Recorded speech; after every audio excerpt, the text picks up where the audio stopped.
Welcome back to another episode. ഇന്ന് നമ്മൾ നോക്കാൻ പോകുന്നത് മാഞ്ചസ്റ്റർ യുണൈറ്റഡിൻ്റെ നിലവിലെ സാഹചര്യങ്ങളെ കുറിച്ചിട്ടൊക്കെയാണ്. ഇപ്പോൾ എല്ലാവരും അറിഞ്ഞിട്ടുണ്ടാകും മിക്കവാറും യുണൈറ്റഡ് കടന്നു പോയിക്കൊണ്ടിരിക്കുന്നത്. അതായത് കഴിഞ്ഞ മത്സരത്തിൽ ന്യൂകാസിലിനോട് തോറ്റ ഒരു മത്സരം തന്നെ. അതിനെക്കുറിച്ചിട്ടാണ് കാര്യമായിട്ട് പറയുള്ളത്. അതിൻ്റെ മുന്നിലുള്ള മത്സരങ്ങൾ നോക്കാനാണെങ്കിലും അമോറിം ഏറ്റെടുത്ത ശേഷം അത്ര സുഖകരമായിട്ടല്ല പോകുന്നത് എന്നുള്ളതാണ് കുഴപ്പം. ബാക്ക് ടൂർണമെൻറ്റുകളൊക്കെ മാറ്റി നിർത്താം. പക്ഷേ പ്രീമിയർ ലീഗിലോട്ട് നോക്കുമ്പോഴും ജയലില്ലാതെ തുടർച്ചയായിട്ടുള്ള മത്സരങ്ങൾ, അതും ഹോം ഗ്രൗണ്ടിൽ തന്നെ ജയലില്ലാത്ത മത്സരങ്ങളൊക്കെയാണ് കടന്നു പോയിക്കൊണ്ടിരിക്കുന്നത്. സീസണിൻ്റെ തുടക്കത്തിൽ നമ്മൾ പറഞ്ഞിരുന്നു പലപ്പോഴും ടെൻ ഹാഗിൻ്റെ അണ്ടറിൽ കളിക്കുമ്പോഴുള്ള ഒരു കാര്യം, പലപ്പോഴും അവർക്ക് യുണൈറ്റഡ് ഗോൾ വഴങ്ങുന്നുണ്ട്, ശരിയാണ്. പക്ഷേ അവർക്ക് യുണൈറ്റഡ് പലപ്പോഴും പാളി പോകുന്നത് എങ്ങനെയാണെന്ന് വെച്ചാൽ ഫിനിഷിങ്ങിൻ്റെ കാര്യത്തിലാണ്. ഒരുപാട് ചാൻസുകൾ യുണൈറ്റഡ് പലപ്പോഴും ഫിനിഷിങ്ങിൻ്റെ ചാൻസ് കളയുന്നുണ്ടെന്നുള്ളത്. പ്രത്യേകിച്ച് ഫ്രണ്ടിൽ ഹോയിലൻഡ് ഉള്ളപ്പോഴും ഒരു ടാർഗറ്റ് മാൻ എന്നുള്ള രീതിയിൽ, അല്ലെങ്കിൽ ഒരു പ്രോപ്പർ സ്ട്രൈക്കറെ കൊണ്ടുവരാൻ പലപ്പോഴും യുണൈറ്റഡിന് സാധിക്കാത്തതിൻ്റെ ഒരു പ്രശ്നം അവർ നേരിടുന്നുണ്ട് എന്നുള്ളതാണ്. ഇപ്പോൾ ഹോയിലൻഡ് പറയാം അത്ര ഗോളുകളൊന്നും ഉണ്ടായിരുന്നില്ല ഇങ്ങോട്ട് വരുന്നതിൻ്റെ മുന്നേ. ആ ഒരു സോഷ്യൽ മീഡിയ ഹൈപ്പിൻ്റെ പുറത്ത് മാത്രമാണ് കൊണ്ടുവന്നതിന് മുന്നേ പ്രത്യേകിച്ച് അത്ര റേറ്റ് കൊണ്ടുവന്നു കിട്ടും. ആകെ 20 ഗോളിൻ്റെ താഴെയൊക്കെ ഒരു കോൺട്രിബ്യൂഷൻ യുണൈറ്റഡ് കഴിഞ്ഞ സീസണിൽ, യുണൈറ്റഡിലോട്ട് വരുന്ന സീസണിൽ ഉണ്ടായിരുന്നുള്ളൂ. അപ്പോൾ ഒരു സോഷ്യൽ മീഡിയ ടൈപ്പിൻ്റെ പുറത്ത് ഫാൻസിനെ പ്ലീസ് ചെയ്യാൻ വേണ്ടി കഴിഞ്ഞ ഒരു 10 കൊല്ലമായിട്ട് എങ്ങനെയാണ് യുണൈറ്റഡ് നടന്നുകൊണ്ടിരിക്കുന്നത്, അതുപോലെ തന്നെ ഇപ്രാവശ്യം നടന്നു എന്നുള്ളതാണ് കാണേണ്ട കാര്യം. പിന്നെ കൊണ്ടുവന്നത് സിർക്സ് തന്നെയാണ്. സിർക്സ് അറിയാം ഒരു കളിക്കണ സമയത്ത് തന്നെ എങ്ങനെയായിരുന്നു മോട്ടൻ്റെ കീഴിൽ അവിടെ ബ്ലോക്കിങ്ങിൽ കളിച്ചുകൊണ്ടിരുന്ന സമയത്ത് തന്നെ എങ്ങനെയായിരുന്നു എന്നുള്ളത് അറിയാം. ഒരു അറ്റാക്കിംഗ് മിഡ്ഫീൽഡ് അല്ല, എന്നാൽ പിന്നെ ഒരു സെക്കൻഡ് സ്ട്രൈക്കർ, അങ്ങനെ ഒരു പ്ലെയർ എന്നുള്ള രീതിയിലാണ്. പക്ഷേ ഒരു ഫിസിക്ക് ഉണ്ട്, അതുപോലെ തന്നെ അത്യാവശ്യം കുഴപ്പമില്ലാതെ ഫിസിക്കൽ ഹൈറ്റും ഉണ്ട്. ആ രീതിയിൽ ഗോൾ സ്കോർ ചെയ്യാനും കുഴപ്പമില്ലാത്തൊരു പ്ലെയർ തന്നെയാണ്. പക്ഷേ ബോളിംഗ് എബിലിറ്റിയാണ്, പാസ് അല്ലെങ്കിൽ ചാൻസ് ക്രിയേഷൻ എബിലിറ്റിയാണ് താരത്തിൻ്റെ ഒരു മെയിൻ എന്നുള്ളതാണ്. ഒരു യുണൈറ്റഡിനെ പറ്റിയൊരു കുഴപ്പം ഈ രണ്ട് താരങ്ങളെ ഫ്രണ്ടിൽ ഫോക്കൽ പോയിൻ്റായിട്ട് കളിപ്പിക്കാൻ വേണ്ടി കൊണ്ടുവന്നു എന്നുള്ളതാണ്. സിർസി സെക്കൻഡ് സ്ട്രൈക്കറാണ്, കുറച്ച് ഡീപ്പായിട്ട് കളിക്കണമെന്ന് പറയാം. പക്ഷേ ഒരാളില്ലെങ്കിൽ പിന്നെ അടുത്ത് ഇറങ്ങേണ്ടത് ഈ കളിക്കാരനാണ് എന്നുള്ളതാണ് ഒരു പ്രശ്നം, യുണൈറ്റഡിൻ്റെ മെയിൻ പ്രശ്നമായിട്ട് വന്നത്. ഇതിന് ടെൻ ഹാഗിൻ്റെ കളിച്ച സമയത്ത് നമ്മൾ ഈ ചാനലിൽ തന്നെ പറഞ്ഞിട്ടുള്ളതാണ്. യുണൈറ്റഡിൻ്റെ പല പ്രശ്നങ്ങളുണ്ടാവും. പക്ഷേ ഒരു ടീം പലപ്പോഴും ഇപ്പോൾ റയലിൻ്റെ കാര്യം തന്നെ എടുക്കുക. റയൽ ഒരുപാട് സ്ട്രഗിൾ ചെയ്തിട്ടാണ് സീസണിൻ്റെ സ്റ്റാർട്ടിങ്ങിൽ കളിച്ചുകൊണ്ട് വന്നത്. പക്ഷേ ആ സമയത്ത് അവർ പോയിൻ്റ് ഡ്രോപ്പ് ഇപ്പോൾ ഇവരുടെ കൂടെ എത്തി, ബാഴ്സലോണിൻ്റെ കൂടെ എത്തി. പക്ഷേ ആ സമയത്ത് തന്നെ റയൽ സ്ട്രഗിൾ ചെയ്ത സമയത്ത് തന്നെ പോയിൻറ്റുകളൊക്കെ ഡ്രോപ്പ് ചെയ്തിരുന്നെങ്കിൽ എങ്ങനെ ഉണ്ടാവും, കുറച്ചും കൂടി പോയിൻ്റ് ഡ്രോപ്പ് ചെയ്തിരുന്നെങ്കിൽ. ആ സമയത്ത് അവർ പിടിച്ച് നിൽക്കണം എങ്ങനെയെന്ന് വെച്ചാൽ പലപ്പോഴും സ്കോറിങ്ങിൽ മികവ് കൊണ്ടാണ്. ഒരു ടീം എത്ര സ്ട്രഗിൾ ചെയ്താലും മുന്നിൽ ചിലപ്പോൾ ഒരു നല്ല സ്ട്രൈക്കറോ അല്ലെങ്കിൽ ഒരു ഗോൾ സ്കോറിംഗ് എബിലിറ്റിയുള്ള പ്ലെയറോ ഉണ്ടാകുമ്പോൾ ആ ടീമിൽ മാറ്റം വരുത്തണം. പിന്നെ എടുത്തു പറഞ്ഞ ഈ ഗർനാച്ചോ, അതുപോലെ തന്നെ പിന്നെ റഷ്ഫോർഡ്, ഇവരെ ഗോൾ സ്കോറിങ് വിചാരിച്ച പോലെ അങ്ങോട്ട് മുന്നോട്ട് വരുന്നില്ല എന്നുള്ളൊരു പ്രശ്നം തന്നെയാണ്. പിന്നെ അവരുടെ വേറെ പ്രശ്നങ്ങളുണ്ട്.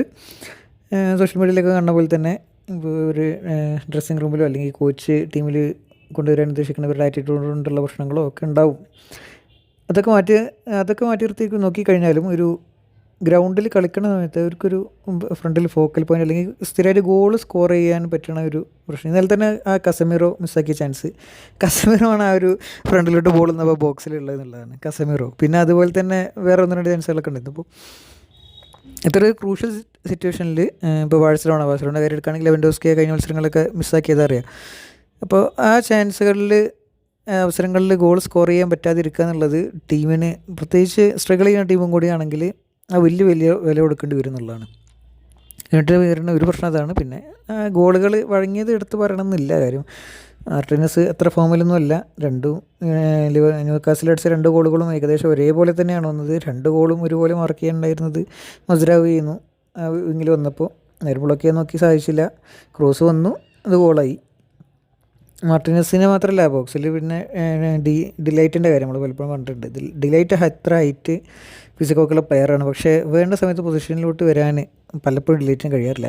നേരത്തെ എബിലിറ്റി യൂസ് ചെയ്യാൻ ടീമും ഇങ്ങനെയാണ് ബാക്കിയുള്ള പ്ലേയേഴ്സിനെ വെച്ച് നോക്കുമ്പോൾ.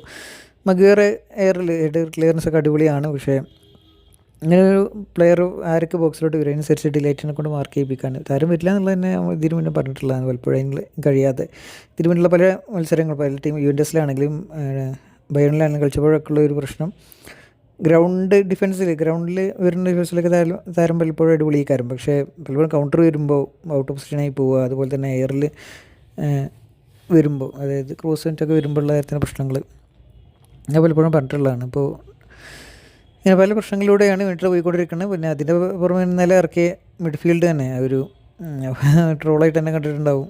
അത്ര ന്യൂക്കാസിൽ പറഞ്ഞാൽ ഒന്നാമത് ഒരു ചെറിയൊരു ഡിപ്പിന് ശേഷം തിരിച്ച് വന്നുകൊണ്ടിരിക്കുകയാണ് അവർ. കഴിഞ്ഞതിൻ്റെ മുന്നത്തെ സീസണിൽ അവർ നന്നായിട്ട് കഴിഞ്ഞ സീസണിൽ അവർ ചാമ്പ്യൻസ് ലീഗിലോട്ട് യോഗ്യത നേടിയ സീസണിൽ കുഴപ്പമില്ലാതെ കളിച്ചു. പിന്നെ എഡിയാവിൻ്റെ കീഴിൽ കുറേ പരിക്കുകളൊക്കെ വന്നു. പിന്നെ അതിന് ശേഷം തിരിച്ച് തിരിച്ചൊന്ന് കയറി വന്നുകൊണ്ടിരിക്കുകയാണ്. ഇസാക്കിൻ്റെ ഫോമെല്ലാം ന്യൂക്കാസിൽ അനുകൂലമായിട്ട് തന്നെ വന്നിട്ടുണ്ട്. ഇഞ്ചുറിമാർ താരം വന്ന ശേഷം കുഴപ്പമില്ലാതെ കളിക്കുന്നുണ്ട്. ഗോർഡൻ അതുപോലെ അടുത്ത് പറഞ്ഞു. ഗോർഡൻ ഇതുപോലെ തന്നെ ചെറിയ ഡിപ്പിലോട്ട് പോയതായിരുന്നു, ഇപ്പോൾ തിരിച്ചു വരുന്നുണ്ട്. അതുപോലെ തന്നെ മിഡിൽ എല്ലാവരും അറിയാം, ജോലിൻറ്റൺ ആണെങ്കിലും ടൊണാലി, അത്യാവശ്യം എല്ലാവരും. പിന്നെ ബ്രൂണോ, അത്രയും ഫിസിക്കായിട്ടുള്ളൊരു മിഡിനെതിരെ ഒന്നാമത് ബ്രൂണോ പോലും ഇറങ്ങണില്ല. അപ്പോൾ ആ സമയത്താണ് ഇങ്ങനെ ഒരു എറിക്സണെയും കസമിറോനെയൊക്കെ വെച്ചിട്ട് ഇറക്കിയത്. കസമിറോ ഡിഫൻസിൽ അടിപൊളിയാന്നൊക്കെ പറയാം, പക്ഷേ പഴയ പോലെ ഫിസിക്കലൊന്നുള്ള പ്ലെയർ അല്ല കസമിറോ. യുണൈറ്റഡ് ഇപ്പോൾ ഓൾമോസ്റ്റ് 14ാം സ്ഥാനത്തോട്ട് തന്നെ എത്തിയിട്ടുണ്ട്. ഇനി അടുത്ത മത്സരങ്ങളെല്ലാം വെച്ച് നോക്കും. അടുത്ത ആഴ്ച ലിവർപൂളിനായിട്ടാണ്. ഒരുപക്ഷെ ഫാൻസ് എല്ലാവരും വാച്ച് ചെയ്യാൻ പോകുന്ന ഒരു മാച്ചാകും അത്. ഒരുപക്ഷെ യുണൈറ്റഡ് നല്ല ഒരു പ്രാഗ്മാറ്റിക്കായിട്ട് കളിച്ചിട്ടില്ല എന്നുണ്ടെങ്കിൽ, ഇപ്പോൾ ടെൻഹാഗാണെങ്കിൽ നമുക്ക് പറയുന്നു അദ്ദേഹം തൻ്റെ ശൈലിയൊക്കെ വിട്ടിട്ട് എങ്ങനെയായിരുന്നു കളിപ്പിച്ചുകൊണ്ടിരുന്നത് അതുകൂടി ഇംപ്ലിമെൻറ്റ് ചെയ്യാൻ നോക്കി, നടന്നില്ല. അതുകൊണ്ട് അദ്ദേഹം എന്ത് ചെയ്തു, അതിൻ്റെ ടാറ്റിക്സിനെ മാറ്റി എന്നുള്ളതാണ് കാര്യം. ഈ പ്ലേയേഴ്സിനെ വെച്ചിട്ട് അങ്ങനെ കളിക്കാൻ പറ്റുള്ളൂ എന്നൊരു പക്ഷേ അദ്ദേഹം തിരിച്ചറിഞ്ഞിട്ടുണ്ടാവും.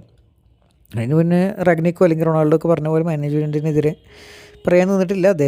അദ്ദേഹത്തിന് വേണ്ട ടെൻഹാഗിനെതിരെ പറഞ്ഞ ഒരു പ്രശ്നം തന്നെയായിരുന്നു. അദ്ദേഹത്തിന് വേണ്ട പ്ലേയേഴ്സിനൊക്കെ കിട്ടി, എന്നിട്ടും അദ്ദേഹത്തിന് വേണ്ട ഫുട്ബോൾ കളിപ്പിക്കാൻ പറ്റുന്നില്ല എന്നുള്ളത്. ആ ഒരു പ്രശ്നം അമോറിം എങ്ങനെ മറികടക്കും എന്നുള്ളത് അറിയണം. പക്ഷേ ഈ ടീം മൊത്തത്തിൽ നന്നായിട്ട് മാറ്റിയിട്ടല്ലാതെ ആ ഒരു അമോറിമിൻ്റെ ശൈലി എന്ന് പറഞ്ഞ ശൈലിയിലോട്ട് കൊണ്ടുവരാൻ തന്നെ പറ്റുമെന്നുള്ളതാണ് അറിയേണ്ടത്. 3CB ആണ് വെച്ചിട്ടൊക്കെയാണ് ഇന്നലെ തന്നെ കളിച്ചത്. അതായത് അത്രയും ഡിഫൻസ് സ്ട്രോങ് ആക്കി നിർത്താൻ തന്നെയാണ് ഉദ്ദേശിക്കുന്നത് എന്നുള്ളതാണ് ഇതുവരെയുള്ള നിന്ന് മനസ്സിലാക്കേണ്ടത്. പക്ഷേ പലപ്പോഴും വിങ് ബാക്കുകളൊന്നും അത്ര നന്നായിട്ട് ഡിഫൻസിലോട്ട് വരുന്നില്ല. മസറാവി കുറച്ചുകൊണ്ടൊക്കെ നന്നായി കളിക്കുന്ന പ്ലെയറാണ്. അദ്ദേഹം ഏത് നല്ല പ്ലെയർ ഇങ്ങോട്ട് എത്തിയാന്നുള്ള പോലെ തന്നെ മസറാവിക്കും ഈ പ്രശ്നങ്ങളൊക്കെ ബാധിക്കും എന്നുള്ളതാണ് ഇപ്പോഴത്തെ ആയിട്ട് കാണേണ്ടത്. മസറാവിക്ക് ഇതിനു മുന്നുള്ള മത്സരങ്ങൾ ബയേണിലൊക്കെ കളിച്ചിട്ടാണെങ്കിൽ, അല്ലെങ്കിൽ മൊറോക്കോയിൽ ലോകകപ്പിൽ കളിച്ചിട്ടാണെങ്കിൽ, അത് ഏത് പൊസിഷനിലാണെങ്കിലും ഇപ്പോൾ അറ്റാക്കിലോട്ട് കയറി പോയാലാണെങ്കിൽ അവിടെ ഒരു നല്ലൊരു ഡെലിവറി കൊടുക്കാൻ, നല്ല പാസ്, നല്ലൊരു ഔട്ട്പുട്ട് കൊടുക്കാൻ എപ്പോഴും കഴിയുന്ന ഒരു താരമാണ് മസറാവി പറയുന്നത്. അതായത് ബാക്ക് ആയിരിക്കും, റൈറ്റ് വിങ് ബാക്ക് തന്നെ ആയിരിക്കും. പക്ഷേ ഡിഫൻസിലോട്ട് ഇറങ്ങാനാണെങ്കിൽ അവിടെ അത്രയൊരു ഇൻ്റലിജൻസ് ആയിട്ട് കളിക്കുന്ന പ്ലെയർ തന്നെയാണ് മസറാവി. അത് അറ്റാക്കിലോട്ട് കയറി പോയാലാണെങ്കിൽ അവിടെ നല്ലൊരു ഔട്ട്പുട്ട് കൊടുക്കാൻ, എങ്ങനെയാണെങ്കിലും ഒരു ബോൾ കാരിങ് എബിലിറ്റി നല്ല ഒരു സ്കില്ലെല്ലാം ഉള്ള പ്ലെയറാണ്. പക്ഷേ ഇത്തരത്തിലുള്ള പ്ലെയേഴ്സിന് പോലും ഇവിടെ എത്തുമ്പോൾ എന്താണ് പ്രശ്നം എന്നുള്ളത് അറിയേണ്ടതാണ്. പിന്നെ റഷ്ഫോർഡിൻ്റെ പ്രശ്നങ്ങളുണ്ട്, എന്താവും എന്നുള്ളത് കണ്ടറിയാൻ. ഏതായാലും ട്രാൻസ്ഫർ വിൻഡോ ഒക്കെ തുടങ്ങിയിട്ടുണ്ട്. യുണൈറ്റഡ് ഒരുപക്ഷെ നല്ലൊരു സെയില് ഇപ്പോൾ റഷ്ഫോർഡിന് ഈ സമയത്ത് തന്നെ ആരെങ്കിലും വന്ന് മേടിക്കുമെന്ന് തോന്നണമൊന്നുമില്ല. പക്ഷെ ആരെങ്കിലും ഒരു നല്ലൊരു ഡീലോ എന്തെങ്കിലുമൊക്കെ വന്നാൽ, അതുപോലെ റഷ്ഫോർഡ് സൗദിയിലോട്ട് ഈ സമയത്ത് പോകുമെന്ന് തോന്നുന്നില്ല. ഒരു ക്യാഷൊക്കെ കിട്ടുമായിരിക്കും, പക്ഷേ സൗദിയിലോട്ട് പോകാൻ മാത്രമൊന്നും തയ്യാറാവും തോന്നുന്നില്ല. നല്ല ഓഫർ വന്നാൽ പോലും ചാൻസ് ഉണ്ടോ എന്നുള്ളത് വേറെ കാര്യം. അപ്പോൾ ഏതായാലും നല്ലൊരു സെയിൽ നടക്കാതെ എന്തായാലും യുണൈറ്റഡിന് വേറെ പ്ലേയേഴ്സിനെ കൊണ്ടുവരാൻ കഴിയില്ല എന്നുള്ളതാണ്. പിന്നെ കൊണ്ടുവരുമ്പോൾ തന്നെ ആദ്യം നോക്കേണ്ടത് നല്ല സ്ട്രൈക്കർ എന്ന് വെച്ചാൽ എക്സ്പീരിയൻസ്ഡ് ആയിട്ട് ഗോൾ സ്കോർ ചെയ്തുകൊണ്ടിരിക്കണം നല്ലൊരു സ്ട്രൈക്കർ. അങ്ങനെയുള്ള നല്ലൊരു പ്ലെയറാണ് ഇപ്പോൾ യുണൈറ്റഡിന് ഏറ്റവും അത്യാവശ്യമായിട്ടുള്ളത് തോന്നുന്നു. ബാക്കിയെല്ലാം ഒരു ശരിയായിരിക്കും. പക്ഷേ ഇങ്ങനെ പ്രത്യേകിച്ച് ചാൻസ് സ്റ്റാർട്ടിങ്ങിലൊക്കെ ഉള്ള ചാൻസുകളൊക്കെ മിസ്സാക്കുമ്പോൾ, ഈ കഴിഞ്ഞ മത്സരമൊന്നുമല്ല അതിനകത്തേലും മത്സരങ്ങളാണെങ്കിലും ചാൻസുകളൊക്കെ മിസ്സാക്കുമ്പോൾ, അല്ലെങ്കിൽ പലപ്പോൾ ചാൻസ് വരുമ്പോൾ ബോക്സിൽ ആളില്ലാതിരിക്കുമ്പോഴൊക്കെ പ്രശ്നമാണ്. ഹോയിലൻഡിനൊക്കെ നല്ല ചാൻസ് കിട്ടിയത് തന്നെയായിരുന്നു, കണ്ടിട്ടുണ്ടാവും. ഒരു ബോക്സിൻ്റെ അടുത്തോട്ട് പോയിട്ട് അതൊക്കെ സ്കോർ ചെയ്യണം അവർ. പക്ഷേ അൺലക്കി എന്നൊക്കെ പറയാം. പക്ഷേ ആ സമയത്തും സ്കോർ ചെയ്യാതിരിക്കാൻ ടീമിനെ എത്രത്തോളം ബാധിക്കേണ്ടത് എന്നുള്ളതാണ് ഓരോ മത്സരം കഴിയുമ്പോഴൊക്കെ കാണുന്നത്. ഇത്രയൊക്കെയാണ് യുണൈറ്റഡിൻ്റെ കാര്യങ്ങളെ കുറിച്ചിട്ട് പറയാനുള്ളത്. എന്തായാലും ബാക്കി അടുത്ത അടുത്ത വീക്കിലെ മാച്ചുകളൊക്കെ കണ്ടിട്ട് ഇങ്ങനെ ഉണ്ടാവുന്നുള്ളതൊക്കെ ട്രാൻസ്ഫർ വിൻഡോയിൽ ബാക്കി ന്യൂസുകളെല്ലാം കവർ ചെയ്യാൻ നോക്കാം. നന്ദി, നമസ്കാരം.